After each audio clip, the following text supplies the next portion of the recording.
dans les personnes en parlant du partenariat qui peut s'établir entre les patients et les professionnels de santé, hein. Évidemment que la fatigue, c'est un symptôme qui est éminemment subjectif, de la même manière que la douleur.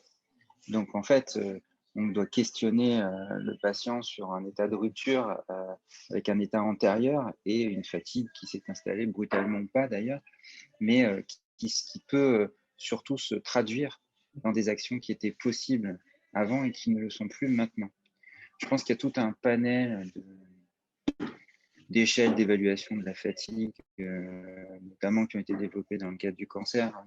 Souvent, en fait, ces échelles de qualité de vie, échelles de fatigue, c'est souvent on va dire dans ce domaine-là que ça a été développé, parce qu'en médecine générale, le problème, c'est que c'est très large, en fait, hein, dans le panel des activités, et que c'est pas forcément lié à une thérapie qu'on met en place ou à une maladie en particulier. Mais je pense que voilà, enfin, faut avoir des points de repère qui s'appuient surtout sur le ressenti du patient et qui se traduisent par des actes, on va dire, objectivables qui ne sont plus faisables du fait de cette fatigue-là. Alors, ça sous-entend aussi que le médecin est à l'écoute et que le patient est en mesure aussi de s'exprimer clairement sur cet état de fatigue-là. Donc, je pense qu'il pourrait avoir des outils pour le médecin pour explorer la fatigue et orienter dans le cadre du diagnostic étiologique pour pouvoir mettre en place des traitements spécifiques de la fatigue au travers du traitement de la maladie.